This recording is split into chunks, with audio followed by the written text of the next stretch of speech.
continente de Dikaten possui 3 reinos: o reino florestal Elenoir, que fica no norte, o reino subterrâneo de Darve, aproximado na fronteira do sul, e o reino de Sapin, localizado na fronteira leste do continente. Tem também a Clareira das Feras, da qual um grande mistério pareia sobre toda a área. Poucas partes da Clareira das Feras foram exploradas graças à existência de bestas hostis atacando os viajantes e vice-versa.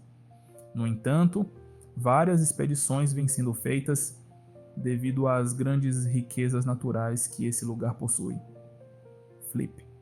O reino de Elenoir é a terra natal dos elfos, localizado nas profundezas de Elshire, onde a névoa espessa se forma naturalmente, dissuadindo todos, exceto os elfos que, com seus sentidos aguçados, conseguem navegar livremente.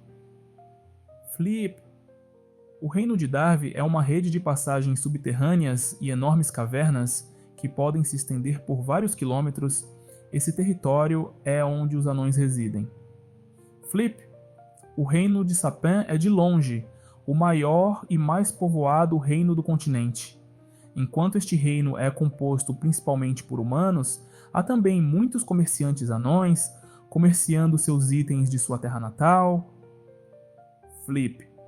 Enquanto a Clareira das Feras abriga incontáveis monstros e criaturas, também contém maravilhosos tesouros de origens esquecidas que podem ser obtidos por aqueles que se atreveram a procurá-los nesse território tão perigoso por natureza.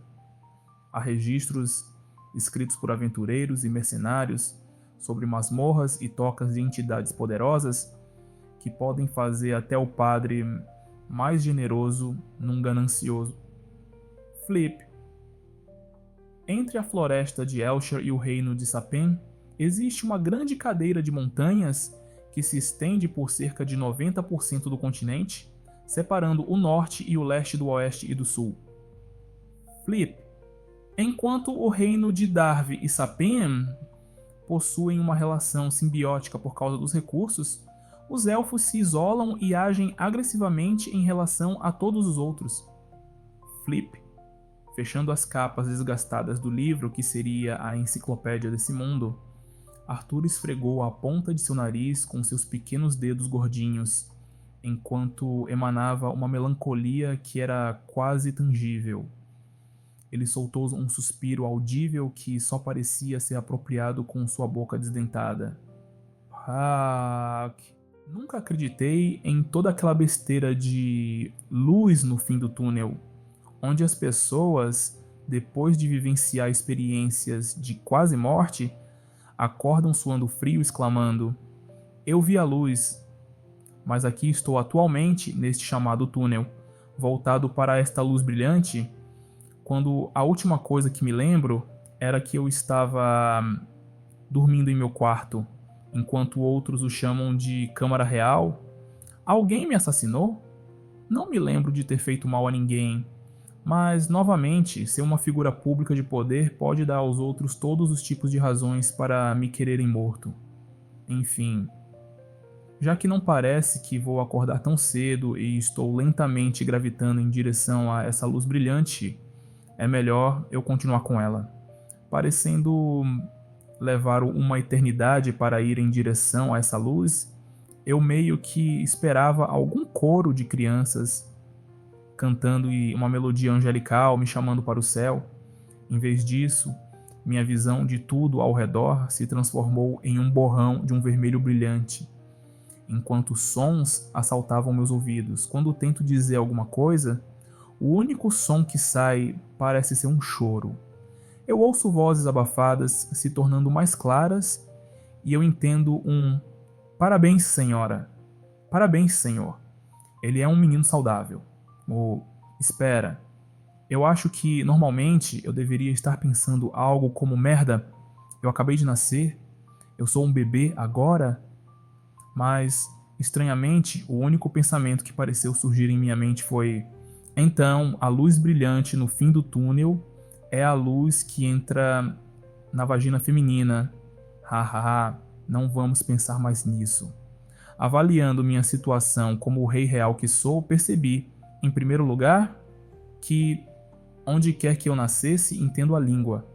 Isso é bom.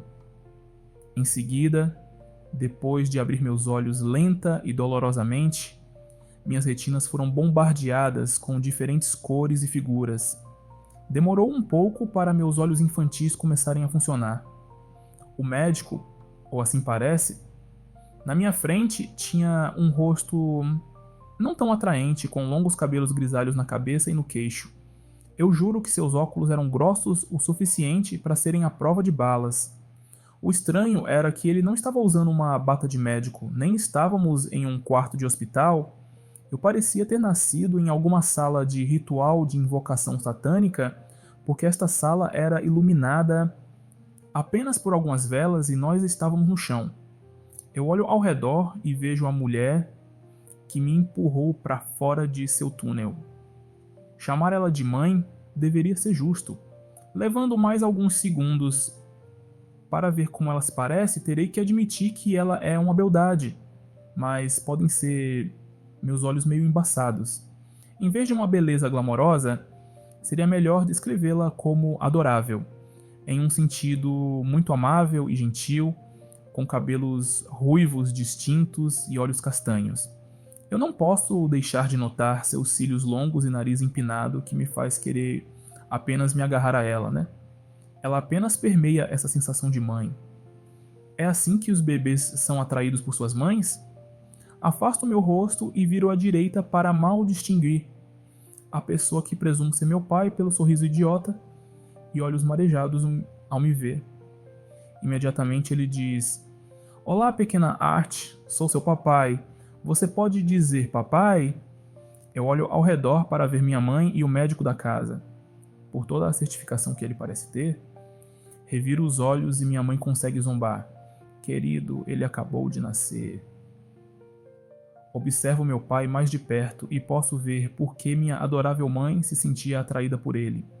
Além dos poucos parafusos soltos que ele parecia ter, ao esperar que um recém-nascido articulasse uma palavra de 2 sílabas, onde vou apenas dar a ele o benefício da dúvida, e acho que ele disse isso pela alegria de ser pai, ele era um homem de aparência muito carismática, com uma mandíbula quadrada bem barbeada. Seu cabelo, de uma cor castanha muito acinzentada, parecia ser cortado num tamanho curto, enquanto suas sobrancelhas eram fortes e ferozes, estendendo-se em forma de espada em forma de V.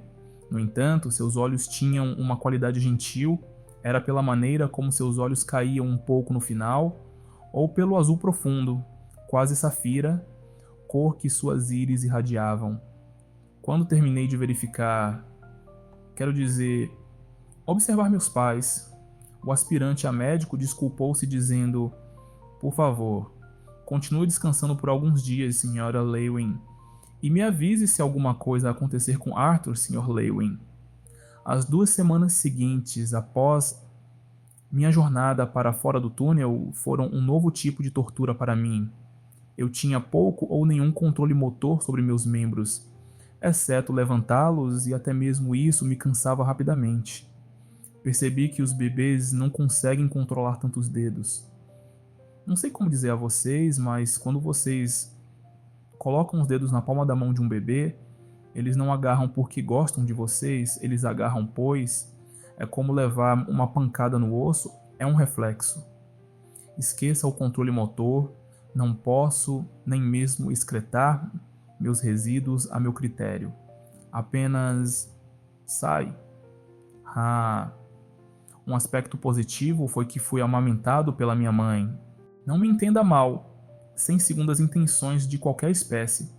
É que o leite materno tem um gosto muito melhor do que a fórmula para bebês e tem um maior valor nutricional, certo?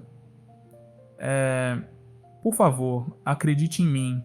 O local de invocação de demônios satânicos parece ser o quarto dos meus pais e, pelo que eu imagino, este lugar onde estou preso espero, um lugar no meu mundo que é o passado, onde a eletricidade ainda não foi inventada. Minha mãe rapidamente provou que minhas esperanças estavam erradas. Quando um dia curou um arranhão na minha perna, quando meu pai idiota me jogou contra uma gaveta. Não, Não como o Band-Aid e um beijo curam, mas uma luz completa e brilhante, com um leve zumbido de suas mãos curam. Onde diabos eu estou? Minha mãe se chama Alice Lewin e meu pai, Reynolds Lewin, pelo menos parecem ser boas pessoas, se não as melhores. Suspeito que minha mãe seja um anjo, porque nunca conheci uma pessoa tão bondosa e calorosa. Enquanto eu era carregada nas costas por uma espécie de alça de berço, fui com ela para o que ela chamava de cidade. Essa cidade de Ashbear é mais um posto avançado glorificado, visto que não há estradas nem edifícios. Caminhamos pela trilha de terra principal, onde havia barracas de ambos os lados com vários comerciantes, vendedores e vendedoras, vendendo todos os tipos de coisas, desde necessidades comuns do dia a dia até coisas que eu pensei que não poderia evitar, mas arregalei os olhos como armas e armaduras e pedras brilhantes. A coisa mais estranha com a qual não consigo me acostumar são as pessoas carregando armas como se fossem parte de suas roupas. Eu testemunhei um homem de cerca de 170 centímetros carregando um machado de guerra gigante maior do que ele. Enfim, mamãe fica falando comigo, provavelmente para tentar fazer com que eu aprenda mais rápido o idioma, enquanto faz as compras do dia, trocando gentilezas com várias pessoas que passam ou trabalham nas barracas. Enquanto isso, meu corpo está se voltando contra mim mais uma vez e eu adormeci. Maldito corpo inútil. Sentado no colo de minha mãe, que me acariciava em seu peito, concentrei-me intensamente em meu pai que estava cantando por um bom minuto, que soou como uma oração para a terra. Inclinei-me cada vez mais perto, sem quase caindo do meu assento humano, enquanto esperava algum fenômeno mágico, como um terremoto cuspindo no chão ou um golem de pedra gigante emergindo. Depois do que pareceu uma eternidade, acredite em mim, para uma criança que tem a capacidade de atenção de um peixinho dourado, era 3 pedras adultas do tamanho de um humano saíram do chão e se chocaram contra uma árvore próxima. O que em nome de... foi isso? Eu agitei meus braços com raiva e arrependimento, mas meu pai, idiota, interpretou isso como um uau e tinha um grande sorriso no rosto dizendo: "Seu pai é incrível, hein?" Não, meu pai era um guerreiro muito melhor. Quando ele colocou suas 2 manoplas de ferro, até eu me senti compelido a largar minha cueca, ou fralda, por ele.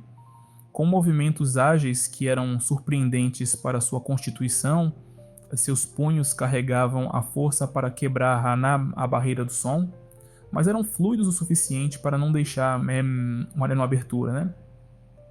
No meu mundo, ele poderia ser classificado como uma elite, liderando um pelotão de 100 soldados, mas para mim, ele era meu pai idiota. Pelo que aprendi sobre este mundo, parecia ser um mundo bastante simples de magia e guerreiros, né?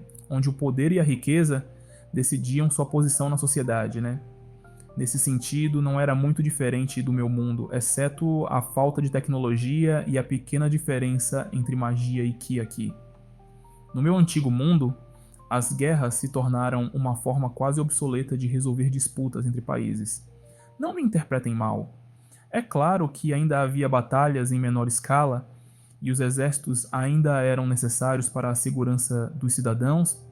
No entanto, as disputas relativas ao bem-estar de um país eram baseadas em um duelo entre os governantes de seu país, limitado ao uso de ki e armas de combate corpo a corpo, ou em uma batalha simulada entre pelotões, onde armas de fogo limitadas eram permitidas para as menores disputas. Portanto, os reis não eram o homem gordo típico sentado no trono, comandando os outros por ignorância, mas tinham que ser os homens mais fortes e inteligentes para representarem seus países. Mas chega de falar nisso. A moeda neste novo mundo parecia bastante direta com as trocas que minha mãe tinha com os comerciantes. O cobre é a forma mais baixa de moeda, depois a prata e depois o ouro. Embora eu ainda não tenha visto nada que custe tanto quanto uma moeda de ouro, famílias normais parecem ser capazes de viver bem com algumas moedas de cobre por dia. 100 cobre é igual a um prata. 100 prata é igual a um ouro.